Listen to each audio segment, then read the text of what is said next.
Hello.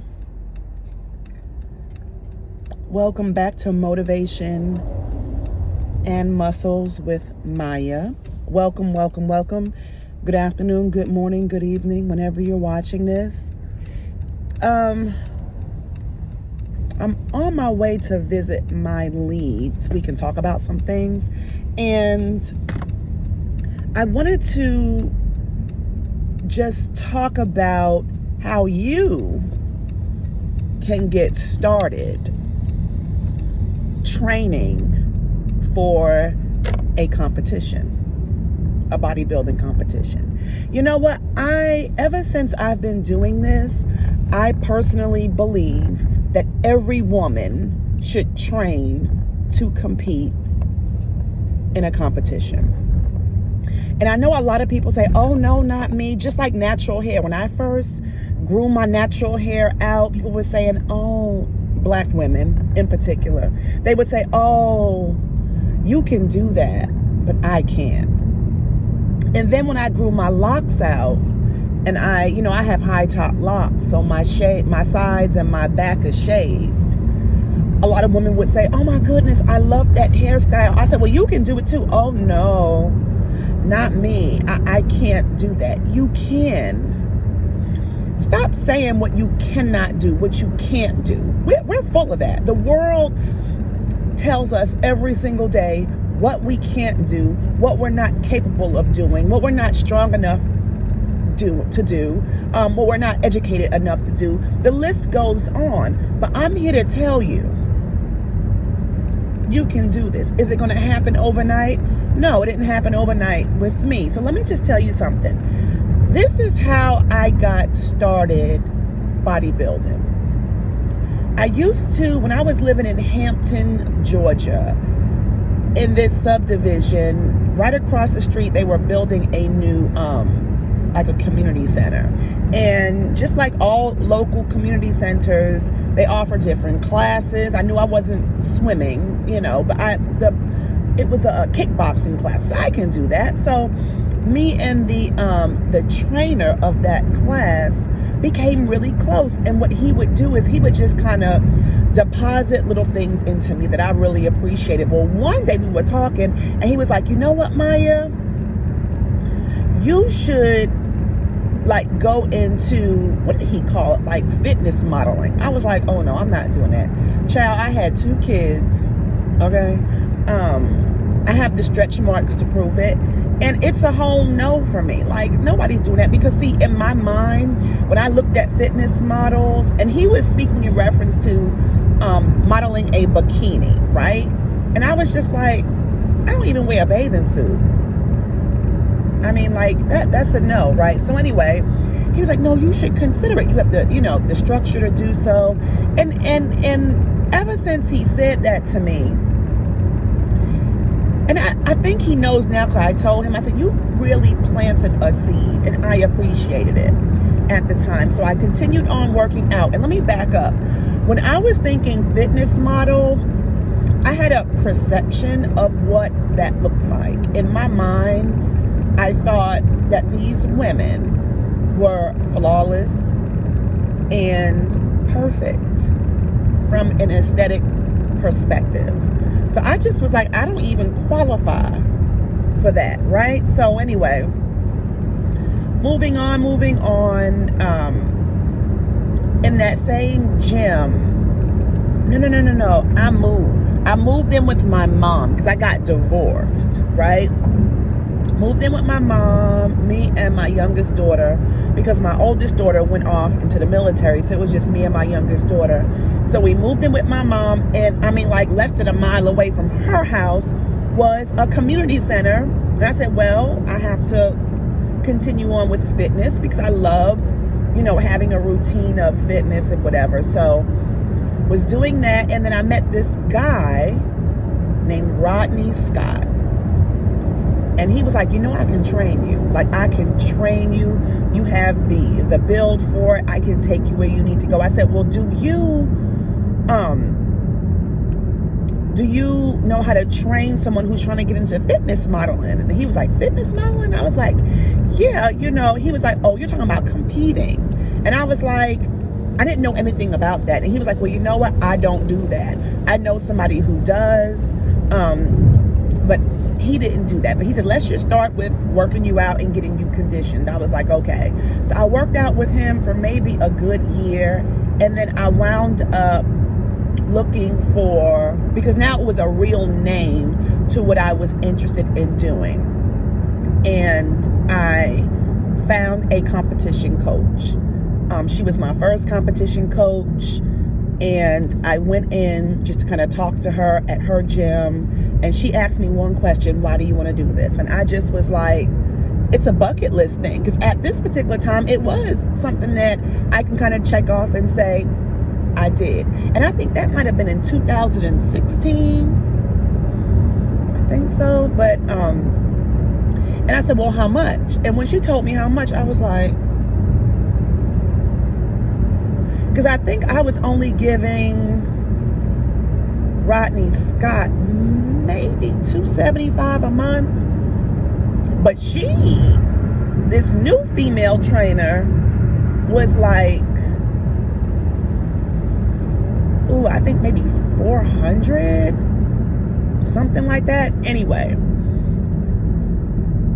I came on in. No, she told me, okay, you can start. She gave me my start date, and she texted me and said, when you come in for your first day, oh my goodness, she was like, I want you to wear either a 2-piece bikini, I don't own one, or your bra and panties. Because she needed to look at my body to see what she is going to be working with. And I remember when we first met, I was telling her, listen, I don't have a perfect body. I have stretch marks. She was like, so do I. And she had already gone pro. She was like, I mean, half the women that are in this industry have stretch marks. So that was new news to me. Didn't know. So anyway, that was like on a Thursday. She wanted me to start that Monday. So anyway, I went in. I probably didn't sleep all that weekend. Why? Because in my mind, putting on this bra and panties in front of someone else other than my spouse was working me, right? So I came on in, and she took pictures of me front, back, and side, and we started training. Now, the only reason why she wasn't able to put me on stage is because I was in a car accident. So I couldn't train anymore. But that was like maybe after a year, I couldn't train anymore. And of course, I couldn't go into the competition. So anyway, I met a good girlfriend of mine, and she had moved on from this trainer to a guy. So of course, when the girl moved, I moved with her. So we're training with this guy, and he has a group of competitors that he's training at the same time. And, I started really taking it very seriously, and I was hooked up with a nutritional coach who did my food, and then my trainer just did my training, right? And I got on stage. And I think that might have been 2017. So, and let me tell you guys, my body is not perfect, right?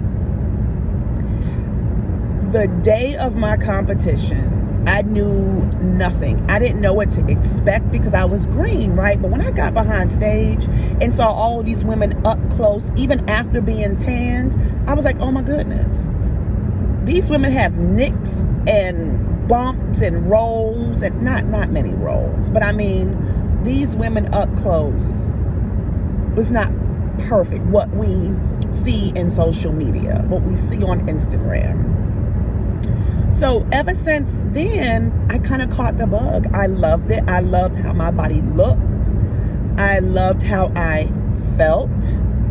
I loved the energy behind the stage before we got on to the stage, because believe it or not, although we're all the women who is in your class who you're competing against, it's like we formed a bond because we got it, right?